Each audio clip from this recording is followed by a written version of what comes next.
All right, welcome to Denver Summit FC Pitchside. I'm Lionel Bienvenu along with Nick Rothschild, and we are here every Friday to bring you anything and everything happening with Denver's new NWSL club. And Nick, we just heard head coach Nick Cushing right there say the Summit was this close, this close.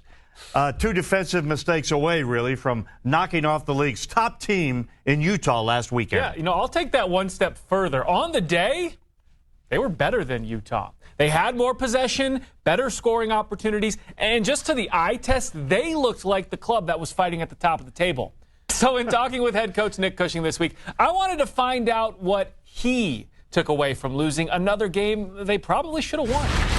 So the first thing I wanted to ask you, in your post-game after the match against Utah, you said that you had some nice words with the opposing coach, and he said something to the effect of that they feared the way that you played, the style that you played. Can you elaborate about what that conversation was like and what that means to you when, an opposing coach says they fear your style?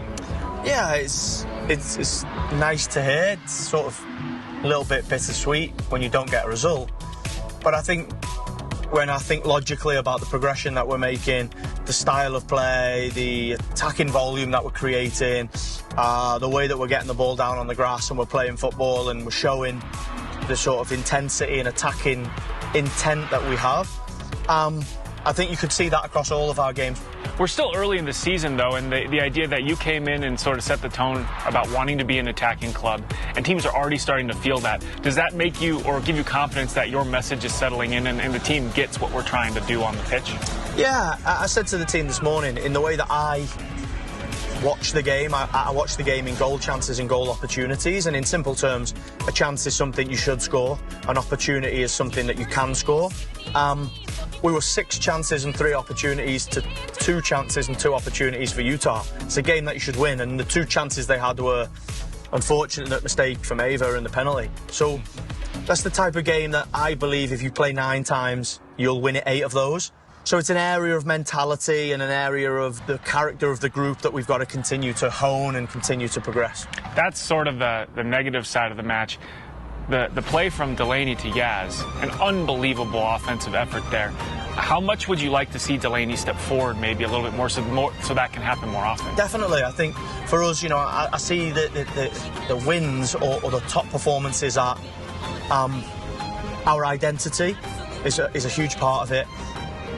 Individual detail, game plan detail that we put in depending on the opponent is another part of it, and then individual performance is a huge part of it. And if you look at Yaz's influence over the last 3 or 4 games, goals and assists, Delaney's moment in that game, she scored in the Houston game, I think for us it's about trying to push individuals to be able to replicate those impactful performances week in, week out, because I do think we had some good performances in the game, but I also think we had small drop-offs in individuals that are the reason why we don't win the game, and I think we've got to push and make sure that this week we get 3 points. Speaking of that, the season maybe hasn't gone the way Louisville expected as far as points accumulated and all that, but we could have said the same thing about Boston, and they gave you guys a scrappy match a few weeks ago. How do you make sure that you guys, maintain the level you need to maintain to go out there and get the job done?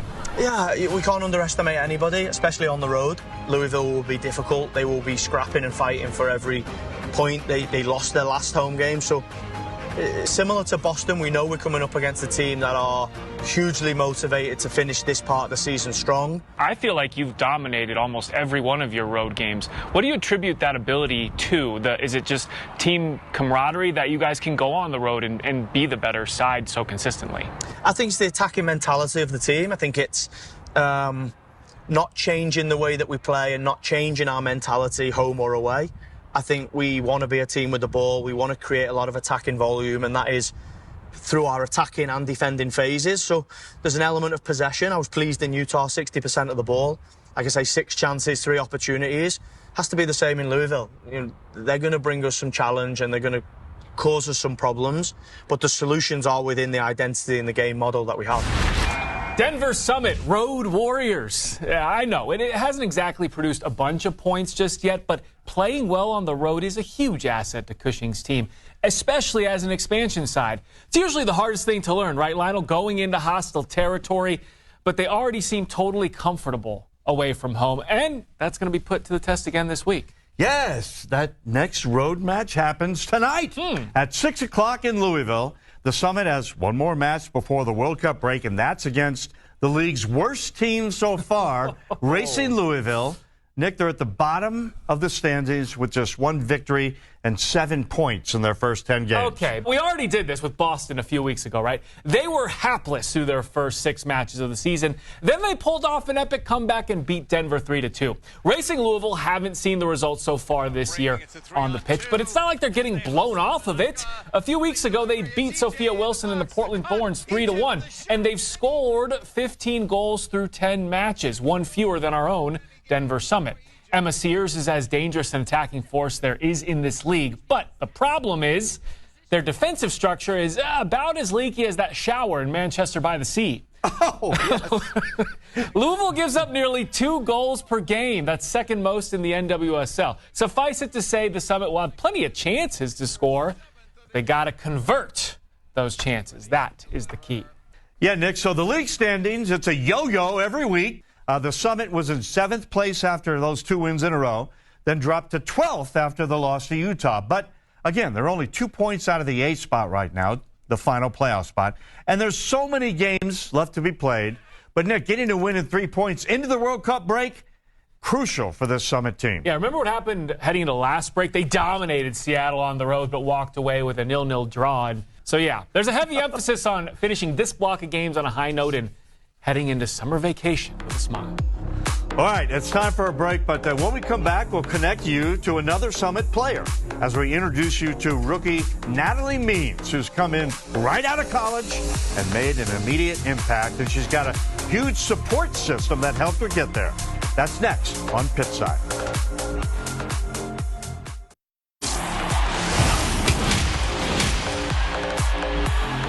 Welcome back to Denver Summit FC Pitchside. And one of the best things that we do on the show every week, Nick, is connect our viewers and fans and supporters to the Summit players, showing you what they're like, their personalities, how they got here to Denver, and so many great stories on this roster. And this week is no different with rookie Natalie Means. Yeah, she sort of burst onto the scene over the last few weeks as Nick Cushing inserted her into the starting 11, and she never looked back. The 22-year-old has proven to be a huge asset to the attacking style that Cushing likes to play. And the fuel for her all-out aggressive play style comes from her family.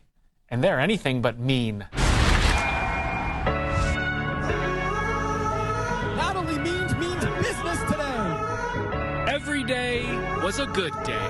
Growing up in the Means household. All the time was fun. I mean, driving to soccer games, my dad would always be blasting music to get me hyped up. We would listen to all of his favorite 70s, 80s, 90s music. It was mostly my pre-game playlist growing up. My mom, too, would come to all the games and always just had energy and brought support and just loved watching me play and always just were positive, and having them at most of my games was so great. Going to school, I was across the country in Washington, D.C., and so had to get used to not having them at most of my games, but they were still watching every game from afar. Speaking of Georgetown, I saw, you just got your degree or you just graduated? I just graduated in like 2 weeks ago, I guess. Yeah. The ceremony was on May 16th, which obviously we had a home game that day, so I missed the ceremony, but I was so happy to be playing a game at home in front of our amazing fans of all the places I could have been. And missing the ceremony was okay because we got a win. When the Summit opened up their season in Natalie's backyard, you knew the Means family would show out. Family friends from the Denver Summit. Let's go. I got to meet your parents at the San Jose game. Cheers, Dad! What has it meant to you to have just this swelling of support behind you as you've entered your first league in professional soccer? It means everything, and it meant so much to have so many supporters there for my first game. Obviously, I was nervous, and we tried not to put too much pressure on ourselves as a team and just go out and do what we had been training for. But again, having that support there and knowing that I had so many people cheering for me on the sidelines meant everything. Could you actually hear them in the stands? Because there was a lot of them. If Natalie gets on that field, you'll hear us. The whole stadium. We'll take the stadium over for that moment. Yeah, I could. When I got subbed on that game, I think it was around 75 minutes, I ran across the field to the left side of the field, which was where they were actually sitting. So when I ran on, I was kind of going straight towards them and could hear them all very clearly. Yeah. What would friends say, or how would friends describe Natalie Means? I would hope that my friends would describe me as I'm a pretty positive person. I tend to have a decent amount of energy every day, as maybe you could tell from meeting my family that that's the type of family I come from.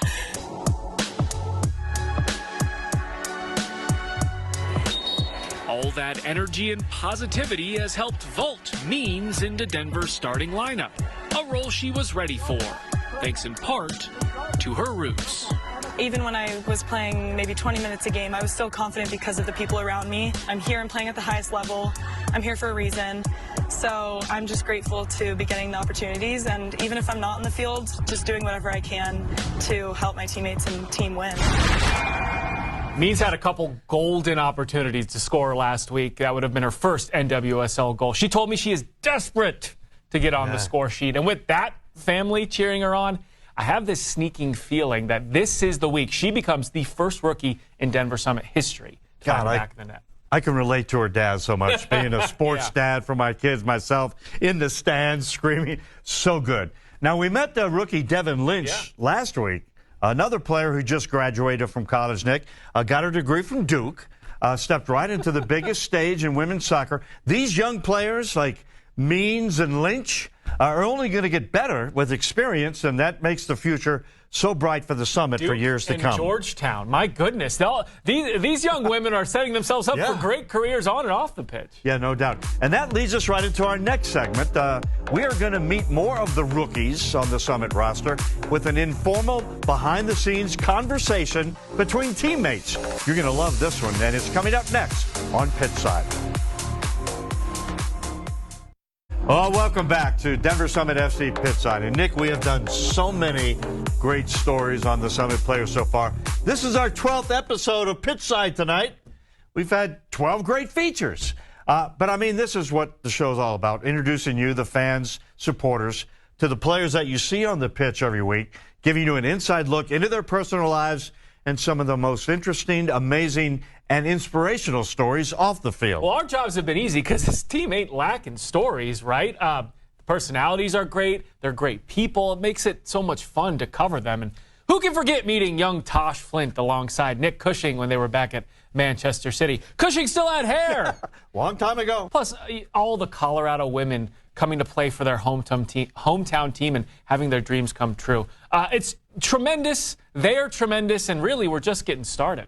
Well, let's keep it going, shall we? Back when the Summit had training camp in Santa Barbara, the 6 rookies on the squad got together. They sat in some beach chairs on the beach, Nick, and got to know each other better. So enjoy this rare glimpse into their personal lives and what makes them tick off the pitch. Una, do you have a favorite soccer memory? I mean, you've won a championship, so. I have 2. I'd say my first one was scoring the opening goal for the U.S. in the U20 World Cup. That was a really special moment for me and the team, so that one, and then the national championship. These people with championships, bro. You're gonna have to cut this out, by the way. Who got you into soccer, and what age were you?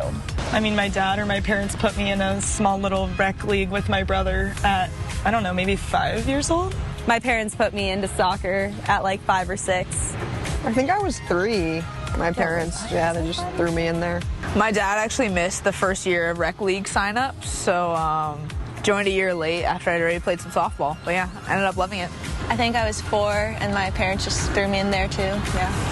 I actually was gonna go off of that and say, what sport would everyone play if it wasn't soccer? You know? I would say track, like 800, 1600. Yeah. Scary one. Yeah, I'd probably play softball. That's probably my best sport. What position? I was pretty good at first base. Oh, yeah. Flexible. You can show us your splits if you want. I can't do that for the record if anyone's asking. I'd play basketball, I think. You give basketball vibes. Yeah, like point guard. Yeah. Yeah, those shoes give basketball. Yeah. Shout out. I'd also play basketball. Yeah, 5v5. If anyone wants to play, we can do a pickup game. Horrible. I'm terrible at basketball. Miss those jeans, I guess. I think maybe just because I like watching it, maybe I'd play tennis. You give Moneymaker. tennis. You do give tennis. Thank you. Pickleball on the side. True. Well, Pickleball. if not ballet, field hockey. Really? I love field hockey. I played in high school. Gosh, I always love hearing about what sport professional athletes like to play outside of the sport that they are playing. I mean, we just heard there was track and field, softball, basketball, tennis, field hockey mentioned by those rookies. And I remember a couple weeks ago you talked to Nick Cushing about what he would do if he wasn't coaching. Right. I think he said he'd be involved in the restaurant business, right? Running a kitchen if he wasn't coaching. I said I'd be a luxury yacht captain if I wasn't, an Emmy Award-winning sports anchor. I'm still holding out hope. These guys or these women genuinely enjoy being around each other. Let's not take that for granted, okay? Bringing together 26 or so players, having them all, for the most part, get along and want to be friends with each other. Like, I barely want to be friends with you, and you're just one person. Oh, All right. Well, come on. I get the picture. Time for one more break, but coming up, we'll tell you how you can get involved and connected to Pitchside and the players. I mean, this show's for you, fans, supporters. We want your voice to be heard on the show. And we'll also get a fan question for Summit defender Natalie Means. So that's next. Stay with us on Pitchside.